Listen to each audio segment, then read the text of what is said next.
आज हम third phase करने वाले हैं ट्राइबल मूवमेंट्स का।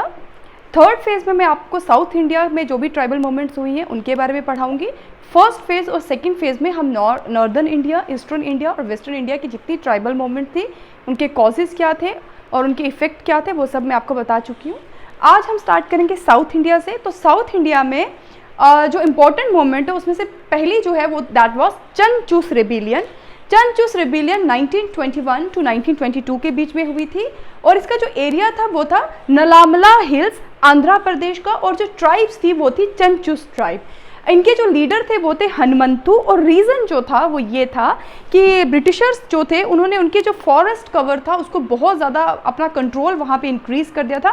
दैट वाज द रीज़न कि इन ट्राइबल्स ने ब्रिटिशर्स के अगेंस्ट जो है वो रेबिलियन किया था, लेकिन बाद में इस रेबिलियन को ब्रिटिशर्स ने सप्रेस्ड कर दिया था। नेक्स्ट आ गया कोयास अपराइजिंग। कोयास अपराइजिंग जो है एक बहुत इसका जो टाइम पीरियड है वो बहुत लॉन्गर टाइम पीरियड है। ये 1824 से लेके 1924 तक चली थी, 1840 से 1924 तक चली थी। और इसमें जो एरिया था that was the Rampa region of Andhra Pradesh, और जो ट्राइब्स थी वो थी कोयास। एट टाइम ये ट्राइब्स बहुत वायलेंट हो जाती थी।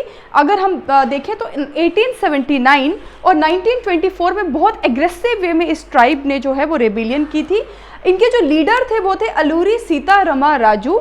अलूरी सीतारमा राजू थे, उन्होंने नेशनल जो हमारी नॉन कॉपरेशन मूवमेंट थी उसमें भी बहुत इंपॉर्टेंट रोल प्ले किया था। लेकिन मई 1924 को इनके जो लीडर थे ये जो थे अलूरी सीतारमा राजू जो थे उनको अरेस्ट कर लिया गया था और बाद में उनको एग्जीक्यूट कर दिया गया था। दैट वाज द रीज़न कि ये रेबिलियन भी आस्ता आस्ता ख़त्म हो गई थी। नेक्स्ट आ गई कुरिचियर रेबिलियन। कुरिचियर रेबिलियन जो है वो वायानाड हिल्स के ट्राइबल्स जो कुरिचियर और कुरुम्बर्स ट्राइबल्स ने मिलकर ये रिवोल्ट की थी। ये ट्राइबल ग्रुप जो थे वो आर्कर्स थे, हंटर्स थे और फार्मर्स थे, और ब्रिटिशर्स ने बहुत से इनके राइट्स जो थे वो इनसे छीन लिए थे। दैट वाज द रीज़न कि इन्होंने ये रेबिलियन किया था। और ये रेबिलियन इस ट्राइबल ग्रुप ने डायरेक्टली ब्रिटिशर्स के अगेंस्ट नहीं किया था। इन्होंने अपने राजा की जो वहाँ पे जो किंग था पजहजी किंग, उसकी मदद की थी। लेकिन बाद में जब किंग को मार दिया जाता है तो ये रिवोल्ट जो है, ये रेबिलियन जो है वो भी अपने आप खत्म हो गई थी। लास्ट आती है Gonds tribal rebellion. Gonds tribal rebellion जो है वो हैदराबाद के तेलंगाना एरिया से स्टार्ट हुई थी। यहाँ पे प्रॉब्लम ये हुई थी कि 1798 में जब हैदराबाद ने सब्सिडरी अलायंस किया था ईस्ट इंडिया कंपनी के साथ में, उस टाइम से ब्रिटिशर्स का जो इंटरफेरेंस था वो हैदराबाद में बहुत बढ़ गया था और वो फोर्स करते थे निज़ाम को कि हमें ज़्यादा से ज़्यादा रेंट जो है वो पे किया जाए। तो उसके लिए निज़ाम क्या करते थे कि निज़ाम ट्राइबल्स जो थे उनसे एक्सट्रैक्ट करने की कोशिश कर रहे थे ज़्यादा से ज़्यादा रेंट। उसके लिए उन्होंने क्या करना स्टार्ट किया कि जो नॉन ट्राइबल्स थे, ट्राइबल्स की जो एरिया था वो रेंट करना शुरू कर दिया नॉन ट्राइबल्स को, प्लस इनके जो टैक्सेस थे, ट्राइबल के ऊपर जो टैक्सेस थे वो बहुत बढ़ा दिए गए थे। दैट वाज द रीज़न कि ये रिवोल्ट जो है वो निज़ाम के अगेंस्ट हुई थी और इसको लीड किया था कुमुराम भीम ने। लेकिन कुछ टाइम के बाद ये रेबिलियन जो है वो भी जो है वो सप्रेस्ड हो गई थी। तो ये सब जितनी भी आज मैंने आपको रेबिलियंस करवाई हैं ये सारी साउथ इंडिया की रेबिलियन से। अब हम बात करते हैं क्वेश्चन आंसर्स की। अगर प्रिलिमिनरी पॉइंट ऑफ व्यू से मैं बात करूं तो प्रिलिमिनरी पॉइंट ऑफ व्यू से मैं आपको साथ साथ बताती रहती हूं कि किस तरीके के क्वेश्चंस आए हैं या किस तरीके के क्वेश्चंस आ सकते हैं। लेकिन आज हम फोकस करेंगे मेंस पॉइंट ऑफ व्यू से, बिकॉज अगर हम मेंस एग्जाम की बात करें तो आंसर राइटिंग बहुत इंपॉर्टेंट रोल प्ले करती है इस पूरी जर्नी में। आपकी जो पूरी इस एग्ज़ाम की IAS या KS की एग्ज़ाम की जर्नी में आपकी आंसर राइटिंग बहुत इंपॉर्टेंट रोल प्ले करती है। बहुत बार मेरे पास स्टूडेंट्स आते हैं 2 ऑफिसर्स की टेस्ट सीरीज़ देने के लिए, वहाँ पे मैंने देखा है नॉलेज बहुत होती है, इन्फॉर्मेशन बहुत होती है, बट उनको कंसोलिडेट नहीं करना आता। ऐसी इन्फॉर्मेशन का आपकी जो इन्फॉर्मेशन स्कैटर्ड इन्फॉर्मेशन है इसका कोई भी ये आप कहीं यूटिलाइज नहीं कर सकते जब तक आप उसको कंसोलिडेट नहीं करेंगे। तो कंसोलिडेशन कैसे होती है? कंसोलिडेशन होती है in the form of answer writing. इसीलिए आज मैंने 2 ऐसे क्वेश्चन उठाए हैं ट्राइबल मूवमेंट पे के ऊपर जो थोड़े ट्रिकी थे और जिनको समझने के, जिनको डिकोड करने की बेसिकली ज़रूरत है। तो अगर आप इन क्वेश्चंस को समझ जाओगे तो जितने भी ट्राइबल मूवमेंट के ऊपर क्वेश्चंस आए आप इजीली उनको जो है वो लिख सकते हो, उसकी आंसर राइटिंग आप इजीली कर सकते हो। तो पहला क्वेश्चन क्या आया है? पहला क्वेश्चन आया था कि tribal movements under British rule were the most frequent, militant and violent of all freedom movement, explain. तो सबसे पहले आपको क्या फोकस करना है इस क्वेश्चन पे? डायरेक्टिव्स, क्योंकि डायरेक्टिव हर क्वेश्चन में होता है और यूपीएससी डायरेक्टिव्स ऐसे ही नहीं देते, उसके एक मीनिंग होता है। तो यहाँ पे डायरेक्टिव है एक्सप्लेन। तो जब भी आपको डायरेक्टिव एक्सप्लेन आएगा तो आपको 3 चीजें उसमें समझनी है। सबसे पहली कि how and why something happened, यानी अगर आपको कोई इशू के ऊपर एक्सप्लेन पूछा है तो एक्सप्लेन का सिंपल मतलब है उस इशू, वो इशू क्यों हुआ और कैसे हुआ। नेक्स्ट उससे related facts, relevant facts plus उसकी इंप्लीकेशन, उस इशू की इंप्लीकेशन। तो एक्सप्लेन जब भी आएगा तो इन 3 चीजों को आपको कंसीडर करना है। अब इन 3 चीजों को हम कैसे अप्लाई करेंगे आंसर राइटिंग में, हम उसको समझते हैं। आंसर राइटिंग जब भी आप स्टार्ट करोगे उसका एक स्ट्रक्चर होगा। स्ट्रक्चर कैसा होगा? सबसे पहले इंट्रोडक्शन, देन मेन बॉडी और फिर लास्ट में आपको उसका कंक्लूजन लिखना है। तो अगर हम इस क्वेश्चन की बात करें तो हम स्टार्ट करेंगे इंट्रोडक्शन किससे, क्योंकि हमें फोकस किस चीज पे करना है? हमें फोकस ट्राइबल मोमेंट्स पे करना है, क्योंकि ट्राइबल मोमेंट्स से रिलेटेड क्वेश्चन है। तो यहाँ पे हम सबसे पहले बताएंगे कि ट्राइबल मोमेंट्स क्या थी और उनके क्या फैक्टर्स थे जिसकी वजह से ये मोमेंट हुई थी। तो दैट मीन्स कि हम डायरेक्टिव का कौन सा पार्ट यहाँ पे एक्सप्लेन कर रहे हैं? व्हाई, कि ये मोमेंट्स क्यों हुई थी। नेक्स्ट आ जाता है मेन बॉडी। तो मेन बॉडी पे हमें ट्राइबल मोमेंट्स के बारे में बताना है, लेकिन यहाँ पे हमें ट्राइबल मोमेंट्स एक्सप्लेन नहीं करने कि किस ट्राइबल मोमेंट में क्या हुआ है, हमें वो एक्सप्लेन नहीं करना। हमें एक्सप्लेन करना है कि वो क्यों फ्रीक्वेंट थी, क्यों वायलेंट थी और क्यों मिलिटेंट अप्रोच थी उसकी। तो उसके लिए आपको मेन बॉडी का जो पहला पार्ट होगा उसमें सबसे पहले, क्योंकि आपको बताना तो है कि आपको पता है ट्राइबल मोमेंट्स क्या हैं, तो उसके लिए आप एक बॉक्स बना लीजिए जिसमें आप लिख लीजिए वेरियस ट्राइबल मोमेंट्स और एरो देके जितने ट्राइबल मोमेंट्स आपको उस टाइम पे याद आती है, जैसे देवी मोमेंट है, संथल है, खोंड्स है, बिल्स है, तो उनको एरो देके आप लिख लीजिए ताकि जो आपका पेपर चेक करो उनको ये पता हो कि हाँ आपको ट्राइबल मोमेंट्स के बारे में पता है। फैक्टर्स आप ऑलरेडी एक्सप्लेन कर चुके हो, तो इसीलिए यहाँ पे ऐसा कुछ भी नहीं करना, सिंपल आप बता दो कि ये कौन कौन सी ट्राइबल मोमेंट्स थी। नेक्स्ट आ गया मेन बॉडी का जो नेक्स्ट पार्ट होगा वो होगा role played by the tribals. आप उनका रोल जब तक नहीं बताओगे तब तक आप नहीं बता सकते कि वो फ्रीक्वेंट थी, मिलिटेंट थी या वायलेंट थी। तो दैट मीन्स जो मेन बॉडी का सेकंड पार्ट होगा वो होगा role played by the tribals, और ये डायरेक्टिव्स के कौन से पार्ट को एक्सप्लेन कर रहा है? हाउ, ये एक्सप्लेन कर रहा है हाउ को, ठीक है। नेक्स्ट पार्ट आ गया कंपैरिजन। कंपैरिजन हमने किससे करना है? हमने ट्राइबल मोमेंट्स को कंपेयर करना है फ्रीडम मोमेंट्स के साथ में। कंपेयर ये नहीं बताना कि कौन कैसी हुई और किसने लीड की या उनका इफेक्ट, हमें कंपेयर करके बताना है कि क्यों ट्राइबल मोमेंट्स जो थी इसके कंपैरिजन में फ्रीक्वेंट थी, मिलिटेंट थी और वायलेंट थी। तो उसको हम कैसे बताएंगे? उसको हम यहाँ पे मैं बताती हूँ कि सबसे पहले प्रोग्राम्स, कि जो नेशनल मोमेंट्स होती थी उनके फिक्स्ड प्रोग्राम्स होते थे और उन्हीं प्रोग्राम्स को लेके वो लोग आगे बढ़ते थे। लेकिन ट्राइबल मोमेंट्स क्या थी? उनके कोई प्रोग्राम फिक्स नहीं थे, इस वजह से वो डिसऑर्गेनाइज्ड होती थी। नेक्स्ट ऑब्जेक्टिव, कि नेशनल मूवमेंट जितनी भी होती थी उनका एक ऑब्जेक्टिव होता था। अगर हम स्वदेशी मूवमेंट की बात करें तो ऑब्जेक्टिव था सेल्फ रूल स्वराज। अगर हम नेशनल क्या नाम है इसका, नॉन कॉपरेशन मूवमेंट की बात करें तो हिंद स्वराज। अगर हम क्विट इंडिया मूवमेंट की बात करें तो कंप्लीट इंडिपेंडेंस, पूर्ण स्वराज। तो लेकिन जो ट्राइबल मूवमेंट्स होती थी उनका कोई ऑब्जेक्टिव नहीं होता, इसलिए वो स्पॉन्टेनियस होती थी, कभी भी किसी भी बात पे वो स्टार्ट कर देते थे, ठीक है। नेक्स्ट आ गया रिएक्शनरी। जो नेशनल मूवमेंट्स होती थी उनका एक टारगेट फिक्स होता था, कि जैसे अगर हम नॉन कॉपरेशन मूवमेंट की बात करें तो गांधी जी ने कहा था हमें वायलेंट नहीं होना, यानी नॉन वायलेंट मीन्स से वो आगे चलेगी। तो लोगों का रिएक्शन जब आता था उसी टाइम पे जो लीडरशिप होती थी वो उस पर एक्शन ले लेती थी। जैसे नॉन कॉपरेशन मूवमेंट को विड्रॉ कर लिया गया, जैसे वो नॉन वायलेंट हो गए, जैसे वो वायलेंट हो गए।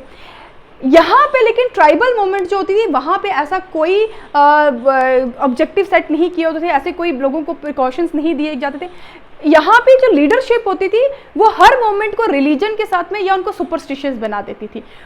इनफैक्ट लोगों को इस तरीके से मोटिवेट किया जाता था कि लीडरशिप खुद कहते थे कि हम भगवान हैं, आप हमारे बिहाफ पे लड़ो, आपको इवन कि ब्रिटिशर्स की बुलेट हम तक नहीं कर पाएंगी। तो इस तरीके का एटीट्यूड लेके ये लोग लड़ते थे। दैट वॉज द रीज़न कि वो बहुत रिएक्शनरी हो जाते थे और वायलेंट हो जाते थे। वायलेंट कैसे हो जाते थे कि वो लोग उनके ब्रिटिशर्स की कम्युनिकेशन लाइन्स उखाड़ के फेंक देते थे, उनके ऊपर गेरिला टैक्टिक्स यूज़ करते थे, मर्डर करते थे, बहुत मिलिटेंट अप्रोच के साथ वो ये वाली मोमेंट्स को जो थे वो चलाते थे।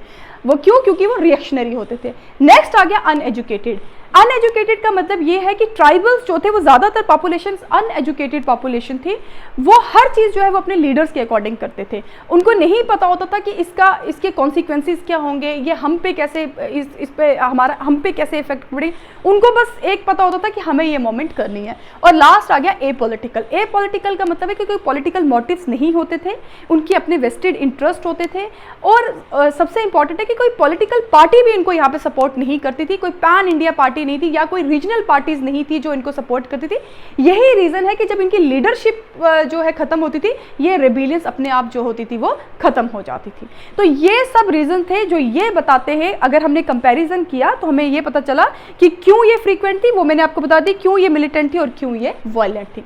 अब लास्ट में आता है कंक्लूजन। तो कंक्लूजन में ऑब्वियस सी बात है कि ये ट्राइबल मूवमेंट्स चाहे फ्रीक्वेंट थी या स्पॉन्टेनियस थी या मिलिटेंट अप्रोच की थी, लेकिन इन्होंने इनका सिग्निफिकेंस हमें बताना पड़ेगा कंक्लूजन में। वो कैसे कि दो इंपॉर्टेंट सिग्निफिकेंस है। एक तो इन्होंने एक प्लेटफॉर्म दिया लोगों के लिए, जो ट्राइबल लोग थे या पीजेंट्स थे, उनके लिए एक बेस बनाया कि वो नेशनल आगे आके मूवमेंट कर सके, ब्रिटिशर्स को एक थ्रेट दे सके, और वो नेशनल मूवमेंट में ऐड ऑन हो गया। और दूसरा, नेशनल मूवमेंट्स एवरी नुक एंड कॉर्नर में जो है वो इन्हीं ट्राइबल मूवमेंट्स के थ्रू जो थी वो पहुंची थी। तो दैट मीन्स कि अब आप ये क्वेश्चन लिखिएगा, आप पूरा लिखने की कोशिश कीजिएगा। तो जैसे मैंने आपको स्ट्रक्चर बताया उसी के अकॉर्डिंग लिख के कंक्लूजन में आप इन ट्राइबल मूवमेंट्स का सिग्निफिकेंस बता दीजिएगा।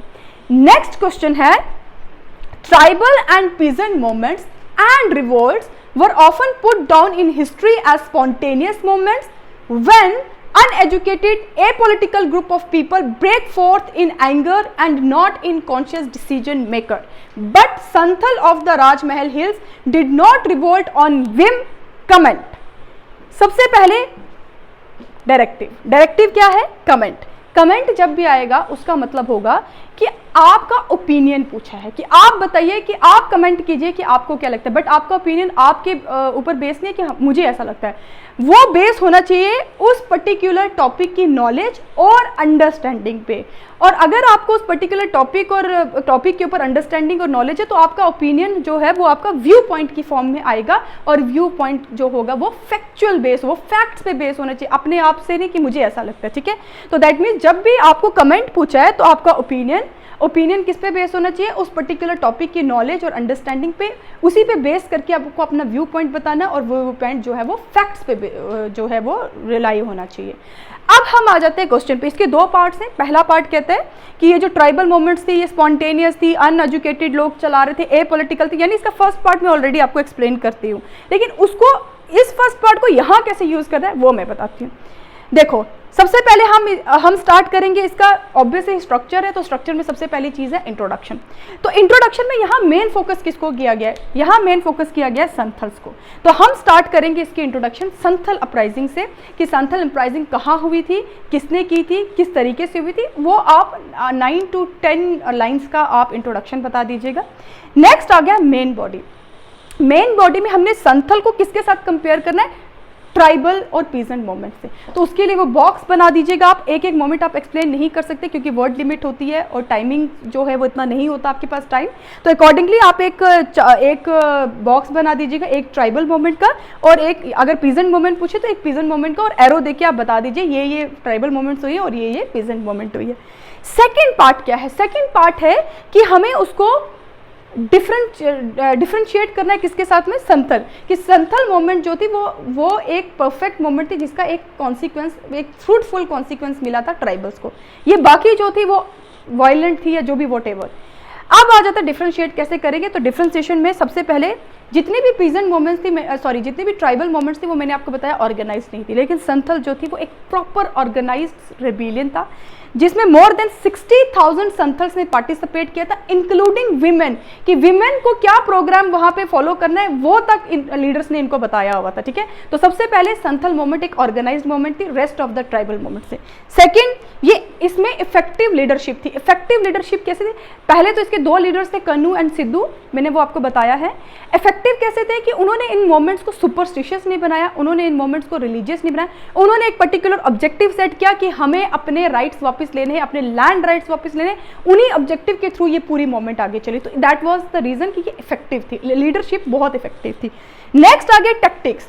कि टैक्टिक्स, गरीला वॉरफेयर का उन्होंने बहुत अच्छे से यूज किया था। गरीला वॉरफेयर का यूज़ करके इन्होंने ब्रिटिशर्स को ये डायरेक्ट थ्रेट देते थे। उनकी कम्युनिकेशन लाइंस जो वहाँ पे टेलीग्राफिक लाइंस या उनकी जो रेलवे लाइंस थी उनको उखाड़ के फेंक देते थे।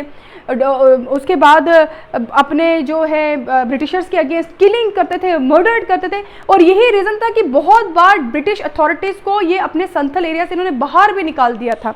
और लास्ट में आ गया full fledge conflict. Full fledge conflict का मतलब यहाँ पे क्या है कि इनका कॉन्फ्लिक्ट जो है वो ऐसे सुपरस्टिशियस पे बेस नहीं होता कि आप पूजा करो तो ब्रिटिशर्स भाग जाएंगे, आप नॉन वेज छोड़ दो तो ब्रिटिशर्स भाग जाएंगे। इनका फुल फ्लेश्ड कॉन्फ्लिक्ट था जिसमें ये पूरे रिसोर्सेज का यूज़ करते थे, अपने वेपन्स का यूज़ करते थे, टारगेट करते थे कि किसको जो है वो टारगेट करना है, ब्रिटिशर्स की कौन सी पॉपुलेशन को टारगेट करना है, किसको नहीं करना है। अपने हॉर्सेस, एलिफेंट्स तक का इन्होंने यूज़ किया इस पूरे मोमेंट के लिए। तो दैट मीन्स कि ये सब चीज़ें इनको rest of the peasant movement से अलग बनाती हैं। और लास्ट में आ गया सप्रेशन। इनके टाइम पे जब किसी बाकी ट्राइबल मूवमेंट पे जब लीडर्स को मार दिया जाता था या उनको अरेस्ट कर लिया जाता तो मूवमेंट्स अपने आप खत्म हो जाए। लेकिन यहाँ पे जब इनके लीडर्स को एग्जीक्यूट किया गया उसके बाद बहुत से सांथल्स ने इसको कंटिन्यू रखा और 15,000 से ज़्यादा सांथल्स को जो है वो अरेस्ट किया गया था और बहुत से सांथल्स को वहाँ पे मारा गया था। और इनका जो सप्रेशन है वो भी बहुत इफेक्टिव सप्रेशन था। तो इस तरीके से आप इसको कंपेयर करके बाकी वाली ट्राइबल मूवमेंट्स के साथ में बता सकते हैं। और लास्ट में आ जाता है आपका कंक्लूजन। तो कंक्लूजन हमें क्या बताना है कि ये विम्प नहीं थी, इसका कोई इफेक्टिव, इसके कॉन्सिक्वेंसेज जो थे वो फ्रूटफुल हुए थे सांथल्स के लिए। तो उसमें हम क्या बताएंगे, जो टेनेंसी एक्ट था, संथल टेनेंसी एक्ट, जिसमें इनको 5000 स्क्वायर माइल एरिया जो है वो एक्सक्लूसिवली इन्हीं को दे दिया गया था कि वहाँ पे इनके राइट्स भी होंगे और ये जो चाहे वहाँ पे कर सकते हैं, उनके ऊपर कोई रेगुलेशंस नहीं थी। तो ये आपका कंक्लूजन आएगा। आई होप सो कि आपको समझ आ गया होगा कि जब भी हम कोई क्वेश्चन आपको आता है मेंस पॉइंट ऑफ व्यू से तो सबसे पहले आपको डायरेक्टिव्स को फोकस करना है, फिर जो आपको लाइंस दी गई हैं उस क्वेश्चन की उनको डीकोड करना है और फिर अकॉर्डिंगली उन डायरेक्टिव्स का यूज़ कर करके आपने पूरे क्वेश्चन को फ्रेम करना है। अगर आपको ये क्वेश्चन लिख के भेजना है आप पूरा लिख के हमारे पेज पे भेज सकते हैं और कोई दूसरा जो भी आप सजेशन देना चाहते हैं आप प्लीज़ हमें सजेशन दे सकते हैं। और एक सजेशन तो मैं आपकी मान ही रही हूँ कि बोर्ड को मैं आप लोगों के लिए अकेला छोड़ दूँ, तो प्लीज़ आप स्क्रीनशॉट ले लीजिएगा। Thank you so much.